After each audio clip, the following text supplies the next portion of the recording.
8:09. Bueno, gracias también por sus comentarios. Seguimos recibiendo comentarios, información difícil de verificar sobre el tema de los acordeones que se usaron para inducir el voto.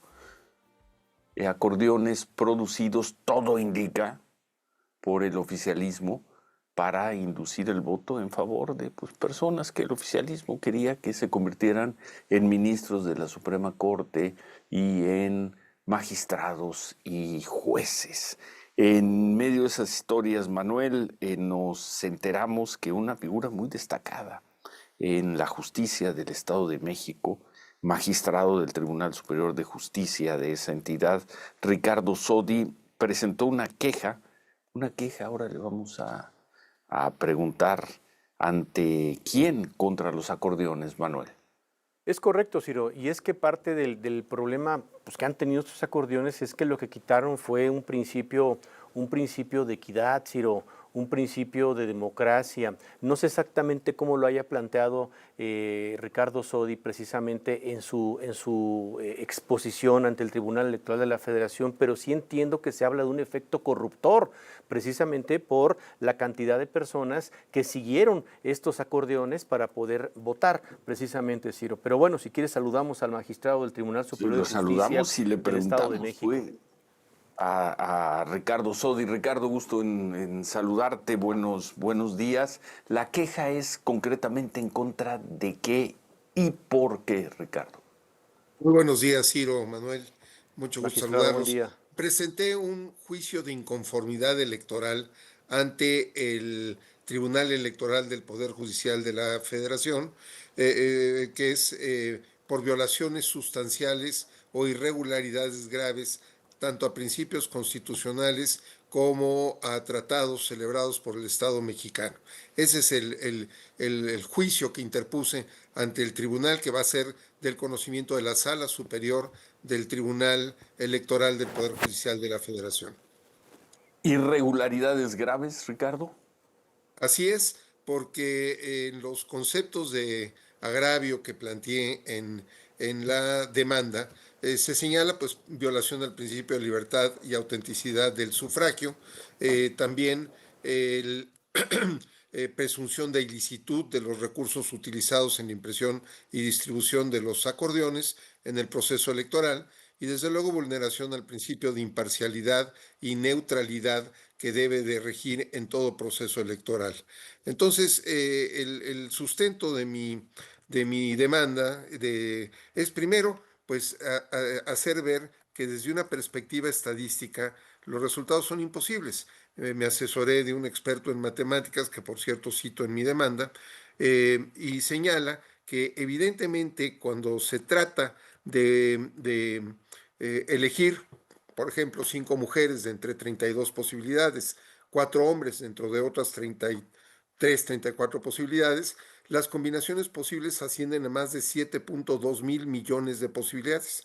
Y si se quisiera que esas 9 personas específicas aparecieran en un orden predeterminado, entonces estamos hablando de una probabilidad del orden de 1 entre 10 mil millones de posibilidades. Esto significa que matemáticamente, estadísticamente, es prácticamente imposible que estos eventos ocurran por casualidad. ¿Y qué ocurrió? Pues exactamente eso.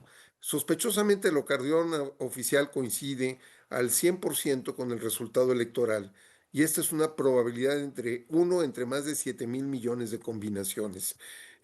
También el lunes 2 de junio, cuando aún no se terminaban de hacer los cómputos oficiales, se informó que se estimaban 13 millones de votos y un 13% de participación.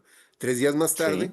el resultado oficial fue 12,965 millones de votos y 13.01% de participación. Pues es una precisión francamente asombrosa, que de otra Admirable. forma no entiendo la capacidad de pronóstico. Desde luego sería infinitamente más fácil atinarle al melate que hacer este tipo de cuestiones. Entonces, Eh, mi intención al presentar la demanda, primero, es dejar testimonio de lo que me tocó vivir como candidato a ministro de la Corte en este proceso electoral, dejar también testimonio de todo lo que significa un proceso electoral y su forma de impugnación, que en este caso el modelo de impugnación que existe, que actualmente está vigente, no es acorde a lo que sucedió en la elección. Es decir, a nosotros como candidatos a ministros, no sé quién más haya intentado algún juicio de inconformidad, es muy difícil porque no tenemos actas, no tenemos ningún tipo de prueba que podamos aportar y solamente tenemos 4 días a partir de el final del cómputo para hacer una impugnación. Entonces realmente nos dejan en franco estado de indefensión. Eso significa que nuestro modelo de impugnaciones para elecciones como las que vivimos para el Poder Judicial no es el adecuado.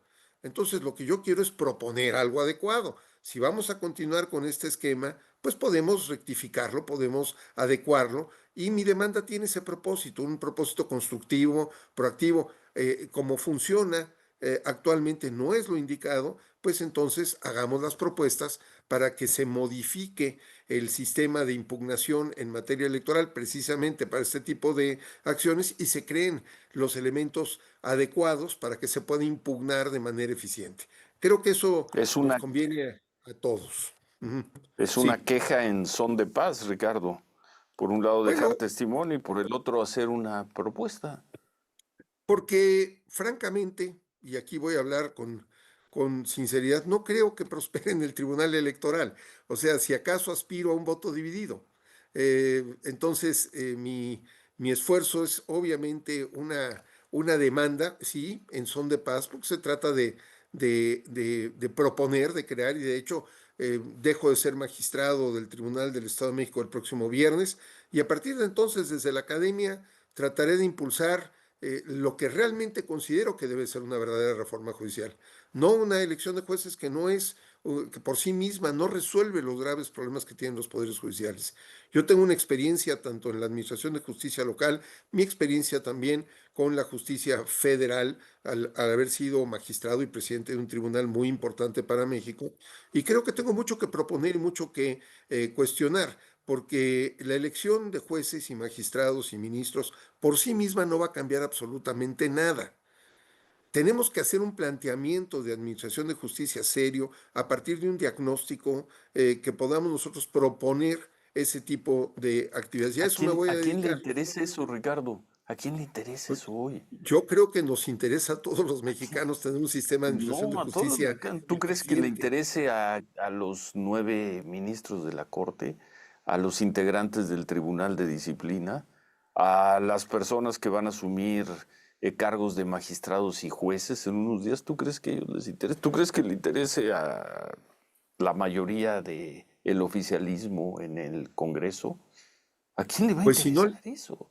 Lo si no les entendemos, ¿eh? interesa, Entendemos si no les tu planteamiento, interesa, que a mí me parece muy, muy generoso, extraordinariamente generoso.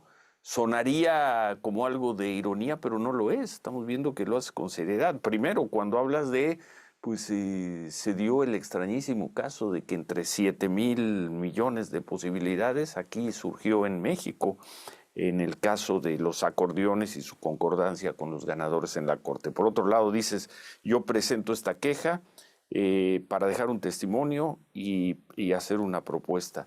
Y luego, con mucho respeto, dices, no creo que mi recurso, mi queja, prospere en el Tribunal Electoral. No lo dices de la ironía, lo dices desde el realismo. Aquí lo mi digo desde el pregunta es, realismo. ¿y quién va a retomar esa propuesta? ¿A quién le interesa hoy retomar esa propuesta?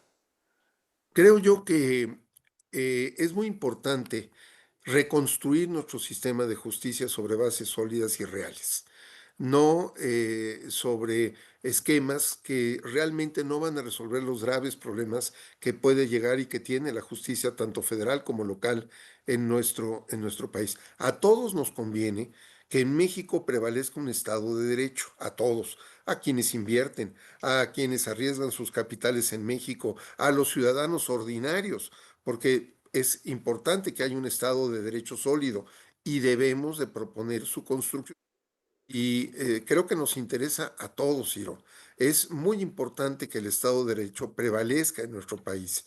Y si no, pues te estaremos perdidos, porque un Estado de Derecho que no es respetado, que no es respetable, sobre todo respetado y respetable, pues pierde mucho como país. Nos ubica en condiciones verdaderamente Pues desventajosas frente al extranjero y frente a una competencia enorme que hay, ahora no solo con miras al TEMEC, sino a la competencia global. México es un país sí, muy sí. interconectado y creo que a todos nos debería de importar. A todos nos, si Bueno, no, tenemos te agradecemos, el, te- tenemos el problema de que vamos a tener una justicia te intrascendente agradecemos. o Ojalá no facciosa. sea el caso. Gracias, Ojalá no Ricardo. sea el caso. Muchas gracias, Ricardo Sodi. Muchas Gracias. gracias. Volvemos.